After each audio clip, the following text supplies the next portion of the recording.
రక్షకుడును యేసుక్రీస్తు ఉన్నతమైన నామంలో ఈ ఉదయకాల సమయాన ఈ వాక్యం వింటున్న ప్రతి ఒక్కరికి కూడా వందనాలు చెల్లిస్తున్నాము. అన్ని దినము తన వాక్యముతో బలహీనులను బలపరిచే దేవుడికే మహిమ కలుగునుగాక.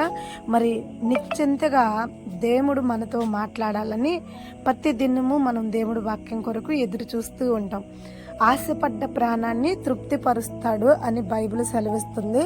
అలాగే మనం దేవుడు వాక్యమందు ఆసక్తి కలిగి ఉంటే తప్పకుండా దేవాతి దేవుడు మనల్ని తన వాక్తో తృప్తిపరుస్తాడు. ఊరిక వాక్యం చెప్పి తృప్తిపరిచేవాడు కాదు. ఆయన మనకిచ్చిన వాగ్దానాన్ని మన జీవితంలో నెరవేర్చి మనల్ని తృప్తిపరిచేవాడు అనమాట. అంత గొప్ప దేవుడు వాక్యం కొరకు మనం ఎదురు చూస్తూ ఉండాలి. ఎలా ఎదురు చూడాలంటే దుప్పి నీటి వాగుల కొరకు ఎలా కనిపెట్టుకుని ఉంటుందో ఆయన వాక్యం కొరకు ఉదయకాల సమయాన దేవాతి దేవుడు నాతో ఏం మాట్లాడతాడు, ఈ దినముని ఏం మాట్లాడతాడు, రేపుడు సమయాన్ని ఏం మాట్లాడతాడు అని ఏ దినముకు ఆ దినము దేవుడు వాక్యం కొరకు మనము నూతన బలము కలిగి ఎదురు చూడాలి. అలా ఎదురు చూసినప్పుడు దేవాతి దేవుడు తప్పకుండా తన వాక్కుతో మనతో మాట్లాడతాడు, మనకు సమాధానం ఇస్తాడు. వాగ్దానంతో మాట్లాడిన దేవుడు, సమాధానం ఇచ్చిన దేవుడు నమ్మదగిన దేవుడు. కాబట్టి తప్పకుండా ఏ విషయంలో అయితే మనం తండ్రి వద్ద ప్రార్థన చేస్తున్నామో ఆ ప్రార్థనలన్నీ కూడా సఫలపరిచి మన కోరిక నెరవేర్చగలిగిన గొప్ప దేవుడు. అయితే ఈరోజు దేవుడి వాక్యం మనం చూద్దాం. ఈరోజు దేవుడు ఇస్తున్న వాగ్దానం ఏంటంటే, నీతో యుద్ధము చేయువారితో నేను యుద్ధము చేసేదను. చూడండి ప్రియమైన బిడ్డలారా, ఎంత చక్కని వాగ్దానము. యెషయా గ్రంథం 49వ అధ్యాయము 25వ వచనంలో దేవుడు చెప్తున్నాడు, నీతో యుద్ధం చేసేవారితోంట నువ్వు కాదంట యుద్ధం చేయాల్సింది, దేవాతి దేవుడే యుద్ధం చేస్తాను అని చెప్తున్నాడు. ఎంత గొప్ప ధన్యత ఈ ఉదయకాల సమయాన దేవుడు మనకిస్తున్నాడు. అర్థమవుతుందా? ఒకవేళ రోగంతో నువ్వు యుద్ధం చేస్తున్నావా, స్వస్థత లేక బాధపడుతున్నావా, డాక్టర్ల వల్ల కాక బాధపడుతున్నావా, వైద్యుల వల్ల కాక బాధపడుతున్నావా, నీ రోగంతో నువ్వు యుద్ధం చేయలేక కన్నీరు కారుస్తున్నావా? అయితే ఈ ఉదయకాల సమయం దేవుడు నీతోనే కదా మాట్లాడుతున్నాడు. ఇక నుంచి యుద్ధం నీది కాదు, నాది. ఒకవేళ నువ్వు శత్రువుల చేతిలో, ఎవరి చేతులు అయితే, కుటుంబం వాళ్ళు అవ్వచ్చు, శత్రువులు అవ్వచ్చు, ఇరుగువారు, పొరుగువారు, మన ఇంటివారు, బయటవారు, ఎవరైనా సరే నిన్ను శోధిస్తూ అన్ని దినము నీ కొరకు వల విసురుతున్నారా, అన్ని దినము నీ కొరకు పొడుస్తున్నారా, మాటలతో బాధలతో నిన్ను కన్నీరు కార్పిస్తున్నారా, వాళ్ళతో నువ్వు యుద్ధం చేయలేకపోతున్నావా, వాళ్ళు నీకు కొండవలే ఉన్నారా, నీకు అసాధ్యులుగా ఉన్నారా? అయితే నా దేవుడు అంటున్నాడు, నీ శత్రువుల నిమిత్తం ఇక నువ్వు భయపడాల్సిన అవసరం లేదు. ఈ ఉదయకాల సమయాన నీకు ఒక వాగ్దానం దేవుడు చేస్తున్నాడు. ఏంటి ఆ వాగ్దానం అంటే, ఇప్పటి వరకు వాళ్ళతో నువ్వు యుద్ధం చేసి గెలవలేకపోయేవేమో, కానీ ఇక నువ్వు అలా ఉండు, నువ్వు విశ్రాంతి తీసుకో, యుద్ధం నేను మొదలు పెడతా. హల్లెలూయా, దేవుడికి మహిమ కలుగును గాక. ఇప్పుడు బలవంతులైన శత్రువులతో యుద్ధం దేవుడే చేస్తాడు. వాళ్ళు నీకు బలవంతులుగా ఉన్నారేమో, కానీ వాళ్ళని మించిన బలవంతుడు నువ్వు సేవించుచున్న నీ దేవుడైన యెహోవా. కాబట్టి ఆయనకి అసాధ్యం కాదు. కాబట్టి యుద్ధం నీది కాదు, ఇంకా దేవుడిదే యుద్ధం. నీ శత్రువులు ఇప్పుడు వరకు కోటలు విసురుతున్నారేమో, నీ శత్రువులు ఇప్పుడు వరకు తలలెత్తుకుని ఉన్నారేమో, నీ శత్రువులు ఇప్పుడు వరకు వల విసురుతున్నారేమో ఎక్కడ చిక్కుతావా అని. అయితే ఇప్పుడు వరకు నీ శత్రువుల చేతిలో నుండి నిన్ను కాపాడిన దేవుడు అంటున్నాడు, ఇక మీదట యుద్ధము కూడా నాదే, యుద్ధం నేను చేస్తా. నీతో వాళ్ళు చెయ్యాలనుకుంటున్నారు కదా, నీ మీద యుద్ధం చేయాలని వాళ్ళకి చాలా ఆసక్తి కలిగి ఉన్నారు కదా. అయితే నువ్వు మౌనంగా ఉండు, నువ్వు యుద్ధం చేయాల్సిన అవసరంలా, ఆ యుద్ధం నేను చేస్తా. శత్రువుని తల పగలగొట్టు వాడిని నేను ఒక్కడున్నానని చెప్తున్నాడు.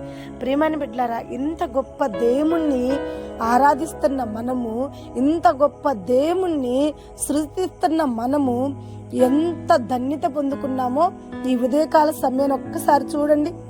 ప్రియమైన బిడ్డలారా, నువ్వు నమ్మి దేవుడి వద్ద ప్రార్థన చేస్తే, అనుదినము నువ్వు సేవించుచున్న దేవుడు నీ పక్షాన ఉంటాడని నువ్వు నమ్మితే తప్పకుండా నీ నమ్మకం ఎన్నడూ కూడా వ్యర్థం కాదు.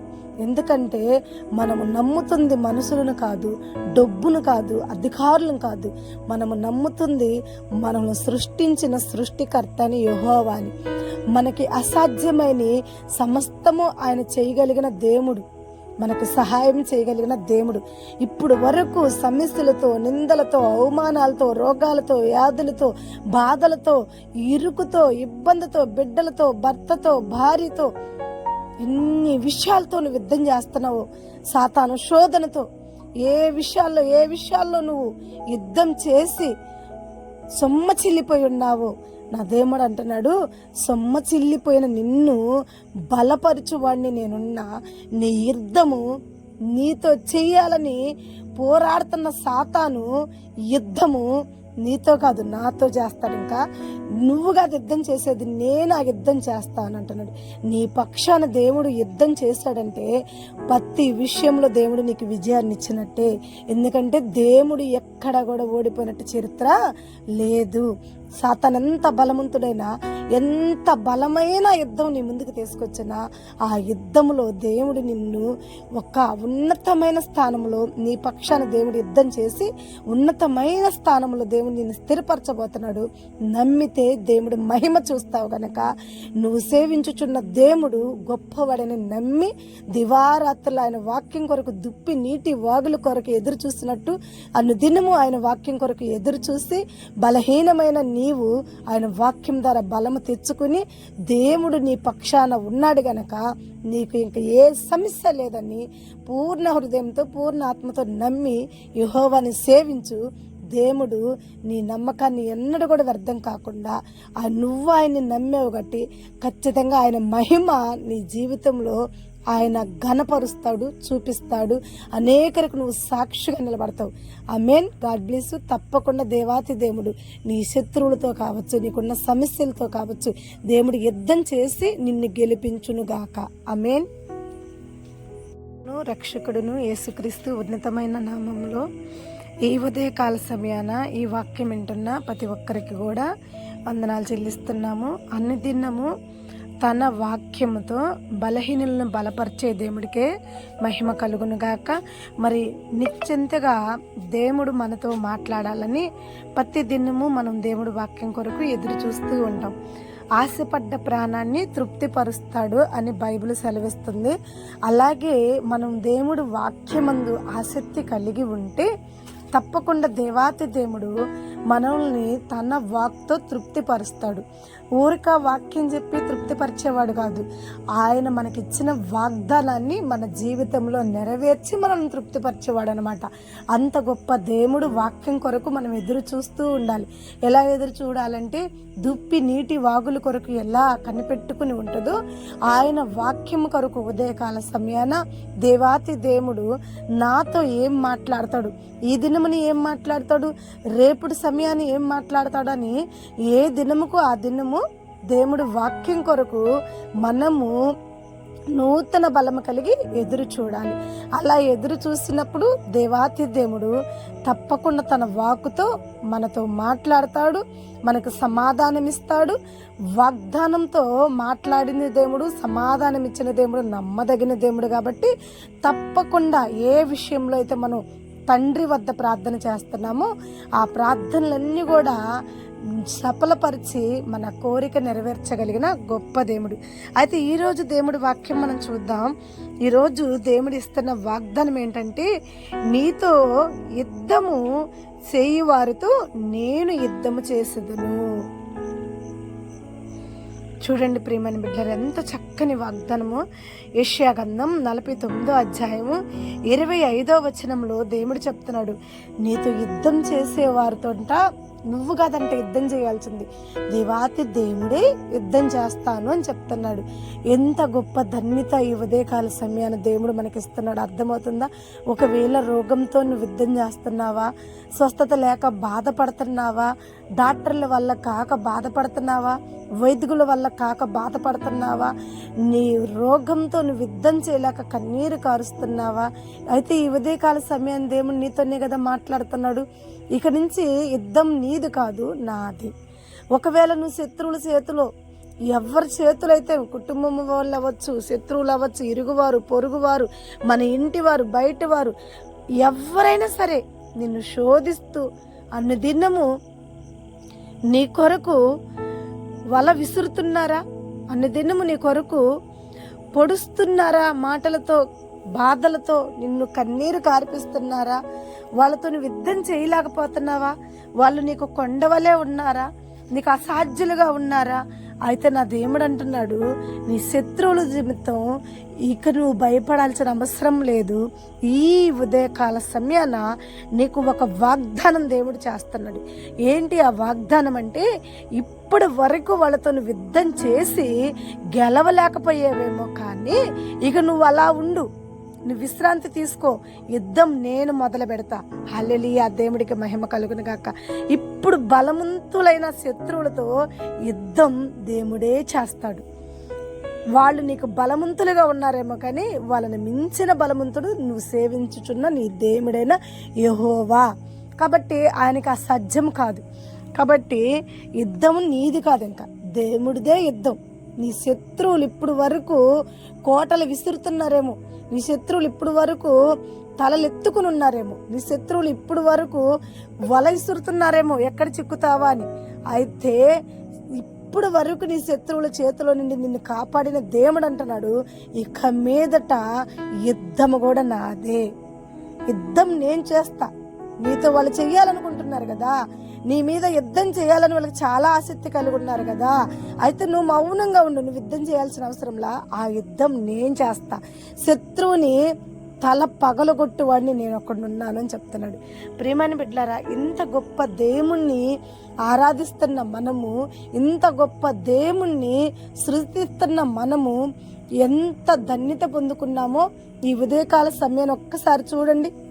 ప్రియమైన బిడ్డలారా, నువ్వు నమ్మి దేవుడి వద్ద ప్రార్థన చేస్తే, అనుదినము నువ్వు సేవించుచున్న దేవుడు నీ పక్షాన ఉంటాడని నువ్వు నమ్మితే, తప్పకుండా నీ నమ్మకం ఎన్నడూ కూడా వ్యర్థం కాదు. ఎందుకంటే మనము నమ్ముతుంది మనుషులను కాదు, డబ్బును కాదు, అధికారులను కాదు. మనము నమ్ముతుంది మనము సృష్టించిన సృష్టికర్తని యెహోవాని. మనకి అసాధ్యమైన సమస్తము ఆయన చేయగలిగిన దేవుడు, మనకు సహాయం చేయగలిగిన దేవుడు. ఇప్పుడు వరకు సమస్యలతో, నిందలతో, అవమానాలతో, రోగాలతో, వ్యాధులతో, బాధలతో, ఇరుకుతో, ఇబ్బందితో, బిడ్డలతో, భర్తతో, భార్యతో, ఇన్ని విషయాలతో నువ్వు యుద్ధం చేస్తున్నావు. సాతాను శోధనతో ఏ విషయాల్లో నువ్వు యుద్ధం చేసి సొమ్మచిల్లిపోయి ఉన్నావు. నా దేవుడు అంటున్నాడు, సొమ్మచిల్లిపోయిన నిన్ను బలపరచువాడిని నేనున్నా. నీ యుద్ధము నీతో చెయ్యాలని పోరాడుతున్న సాతాను యుద్ధము నీతో కాదు, నాతో చేస్తాడు. ఇంకా నువ్వు కాదు యుద్ధం చేసేది, నేను ఆ యుద్ధం చేస్తాను అంటున్నాడు. నీ పక్షాన దేవుడు యుద్ధం చేశాడంటే ప్రతి విషయంలో దేవుడు నీకు విజయాన్ని ఇచ్చినట్టే. ఎందుకంటే దేవుడు ఎక్కడ కూడా ఓడిపోయినట్టు చరిత్ర లేదు. సాతాను ఎంత బలవంతుడైనా, ఎంత బలమైన యుద్ధం నీ ముందుకు తీసుకొచ్చినా, ఆ యుద్ధంలో దేవుడు నిన్ను ఒక ఉన్నతమైన స్థానంలో, నీ పక్షాన దేవుడు యుద్ధం చేసి ఉన్నతమైన స్థానంలో దేవుడు నిన్ను స్థిరపరచబోతున్నాడు. నమ్మితే దేవుడు మహిమ చూస్తావు గనక, నువ్వు సేవించుచున్న దేవుడు గొప్పవాడని నమ్మి దివారాత్రులు ఆయన వాక్యం కొరకు దుప్పి నీటి వాగుల కొరకు ఎదురు చూసినట్టు అనుదినము ఆయన వాక్యం కొరకు ఎదురు చూసి, బలహీనమైన నీవు ఆయన వాక్యం ద్వారా బలము తెచ్చుకుని, దేవుడు నీ పక్షాన ఉన్నాడు గనక నీకు ఇంక ఏ సమస్య లేదని పూర్ణ హృదయంతో, పూర్ణ ఆత్మతో నమ్మి యెహోవాని సేవించు. దేవుడు నీ నమ్మకాన్ని ఎన్నడూ కూడా వ్యర్థం కాకుండా నువ్వు ఆయన్ని నమ్మేవు కాబట్టి ఖచ్చితంగా ఆయన మహిమ నీ జీవితంలో ఆయన ఘనపరుస్తాడు, చూపిస్తాడు. అనేకరికి నువ్వు సాక్షిగా నిలబడతావు. ఆమేన్. God bless you. తప్పకుండా దేవాతి దేవుడు నీ శత్రువులతో కావచ్చు, నీకున్న సమస్యలతో కావచ్చు, దేవుడు యుద్ధం చేసి నిన్ను గెలిపించునుగాక. ఆమేన్.